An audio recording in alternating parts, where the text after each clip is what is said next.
Okay, so for my visually impaired peoples and my peoples who can't read, right? We have a cartoon image. There's two different panels, right? So the top is a picture of a haggard looking white man. He don't look good at all, right? He comes up to this beautiful black woman. He's like, do you want to be my black princess? And she's like, sure. So then the bottom panel, right, it says a couple weeks later, the white man has like lipstick marks on his face like she's been kissing him, right? And he looks less haggard, but ooh, definitely still looking a little frightening looking.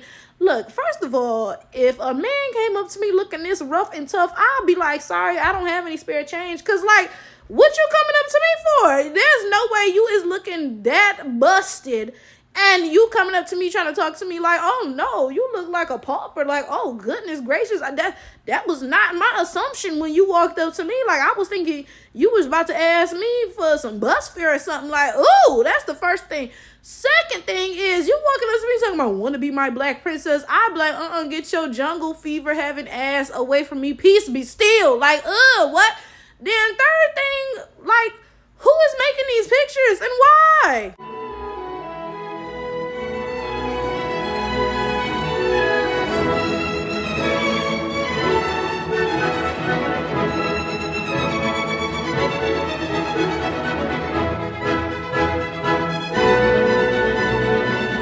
Not your lady. Look, if you want to date interracially, have fun. Ain't nobody telling you that you can't. Because, you know, look, what you eat don't make me shit. Now, what I eat certainly make me shit. Now, look, y'all, look. The veg life, y'all know I was born and raised a vegetarian. One thing I'm going to do, oh, baby, I'm going to lay waste to a bathroom. Because when you get all this fiber in your diet, baby, look, your intestines be knocking and turning, okay? Like, let's be for real, okay?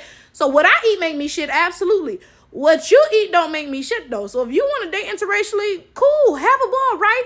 But something I've noticed with the majority of interracial relationships, and I'm going to be speaking on interracial relationships that involve a black party, right? Something that I've noticed is that there's like most of the time, and I'm being generous when I say most of the time, because it's really like all of the time, really. But again, I'm going to be generous because, you know, y'all finna be in the comments, what? I've been dating so-and-so for however many years and we're perfect. Okay, good for you, right? So I'll say most of the time. Most of the time, it's some weird fetishy something going on. Like you very rarely, if ever, hear about an interracial relationship where two people just happen to meet each other and fall in love, right?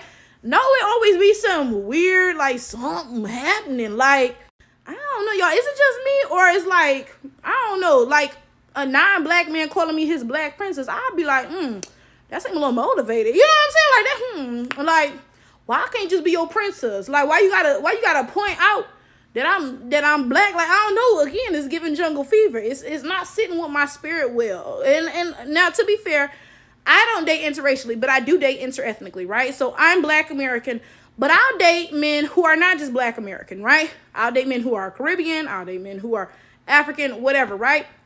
And if I was dating an African or Caribbean guy, he was like, oh yeah, my black American princess, I'd be like, like, I don't really like that. Now, it'll be different if I was dating a black American guy and he said that. Okay, but a non-black American guy, why you specifying that? I don't know, it seems a little weird. And it's even weirder with a non-black man specifying black princess. Like, I'd be like what?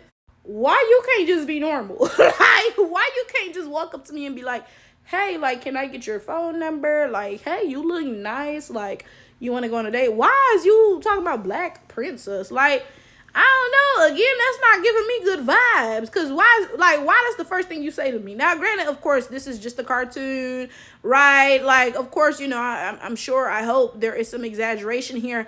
But still, I don't know. I don't know. Because fetishes are a very serious problem. As a black person, if you date interracially, you need to be, like, hyper aware of that, okay? Now, again, like I said, maybe there are exceptions to the rule and there are healthy interracial relationships. Nah, I ain't seen them, but maybe they're out there somewhere, right? Okay, cool. But the reality is, again, as a black person, that is a very serious threat that people are just hypersexualizing you, because that's something that black people go through. Blackness is hypersexualized, okay? And that goes for both black men and black women, right?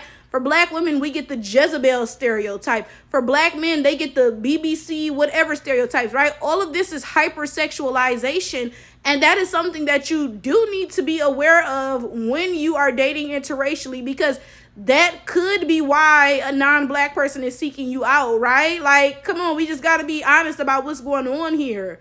Chile, I am not impressed. I am not impressed, okay? And something I gotta mention is biracials, because, I mean, it's only fair, right? I've made a number of videos before talking about biracials and the dynamics between them and the black community. How there's this weird thing going on where biracials insist that they are black, but at the same time, they hate blackness, right? It's very weird, right? And I talk about this all the time, but you, again, gotta cut them a little bit of slack, because look at their parents. Their parents be, you know, like, my mama told me if I ain't got nothing nice to say, I guess don't say nothing at all. So, I mean, I figure I'm in this video, but before I do, again, who made this cartoon? Step forward, show yourself so you can be shamed.